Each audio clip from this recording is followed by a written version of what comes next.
শীতকালীন বার্ষিক ক্রীড়া প্রতিযোগিতা ইংরেজি মাধ্যম সারদা বিদ্যা মন্দিরে। এদিন শুক্রবার 24শে জানুয়ারি রায়গঞ্জের সারদা বিদ্যা মন্দির ইংরেজি মাধ্যমে অনুষ্ঠিত হল শীতকালীন বার্ষিক ক্রীড়া প্রতিযোগিতা। শুরুতেই অতিথি বরণ, মঙ্গলদ্বীপ প্রজনন ও পতাকা উত্তোলনের মধ্যে দিয়ে ক্রীড়া প্রতিযোগিতার শুভ সূচনা করা হয়।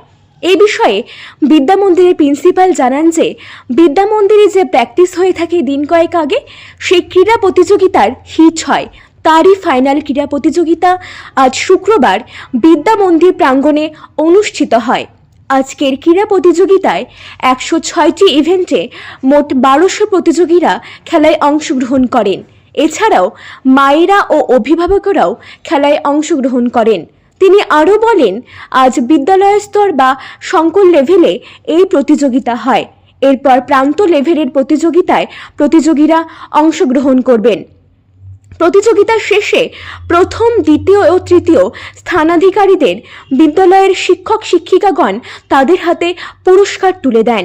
এই দিনের কর্মসূচিতে অতিথি হিসেবে উপস্থিত ছিলেন বিএসএফ সিও রণবীর কুমার ডোগরা, অতিথি সজল দাস, বিদ্যালয়ের প্রিন্সিপাল রাজবলি পাল এবং অন্যান্য শিক্ষক শিক্ষিকাগণ ছাড়াও আরও অনেকে। এই প্রসঙ্গে সারদা বিদ্যা মন্দির ইংরেজি মাধ্যমের প্রিন্সিপাল রাজবলি পাল কি জানালেন, শুনুন বিস্তারিত। স্যার, আপনার নাম, আপনি কি দায়িত্বে আছেন? রাজবলি পাল, প্রিন্সিপাল, সারদা বিদ্যা মন্দির ইংলিশ মিডিয়াম। কি কর্মসূচি আজকে বিদ্যালয়ে? আজকে আমাদের 30th অ্যানুয়াল স্পোর্টস মিট হচ্ছে। আজকে সমস্ত সারা বছরের যারা ভাই বোনরা যে খেলাধুলা প্র্যাকটিস করেছে তার ফাইনাল হিট আগে হয়ে গেছে। সমস্ত ভাই বোনরা এখানে অংশগ্রহণ করেছে প্রায় 106টি ইভেন্টে। কিছু মায়েদের জন্যও রয়েছে আর অভিভাবকদের জন্য কিছু ইভেন্ট রয়েছে। আজকে আমাদের চিফ গেস্ট রয়েছেন বিএসএফের রণবীর সিং ডোগরা সিও, আর স্পেশাল গেস্ট হিসেবে রয়েছেন সজল কুমার দাস। কতজন মানে শিক্ষার্থী অংশগ্রহণ করছে আজকের খেলায়? হিট সহ প্রায় 1200 স্টুডেন্ট অংশগ্রহণ করেছে। ফাইনালে কতজন? ফাইনালে প্রতিটা ইভেন্টেই 3 জন করে অংশগ্রহণ করছে। ফার্স্ট, সেকেন্ড, থার্ড ডিক্লেয়ার হবে।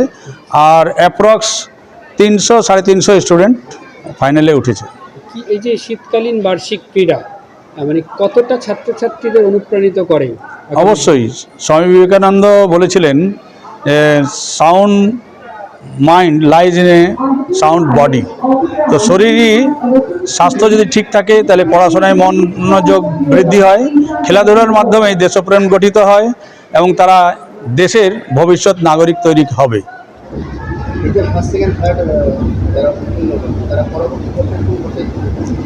আমাদের এইটা বিদ্যালয় স্তর হচ্ছে, এখান থেকে সংকুল বলা হয় বা সার্কেল, তারপরে প্রান্ত লেভেলে যাবে আর অখিল ভারতীয় স্তর অবধি যায় ক্ষেত্রসহ। ইতিমধ্যে আমাদের যে সরকারিভাবে যে জোনাল স্পোর্টসগুলো হচ্ছে সেখানেও অংশগ্রহণ করেছে, সেখানে প্রচুর প্রথম, দ্বিতীয়, তৃতীয় স্থান পেয়েছে। আর এইভাবে আমাদের আপনাদের হয়তো জানা রয়েছেই যে 2 জন স্টুডেন্ট এসজিএফআই কোয়ালিফাই করেছিল গতবার, এবারও একজন করেছে এসজিএফআই কোয়ালিফাইড হয়েছে অল ইন্ডিয়াতে, মানসী সিং। তো এরকম আমাদের স্কুলের সাফল্য রয়েছে বরাবরই। 350 মতন প্রভাত বিভাগেরই অংশগ্রহণকারী আছে আর প্রায় 500 মতন 2 অনার্স আছে। সর্বমোট 850 জন মতন এই অ্যানুয়ালে অবতীর্ণ হচ্ছে। রায়গঞ্জ থেকে প্রণব কুমার দেবনাথের রিপোর্ট, আর বঙ্গ সংবাদ।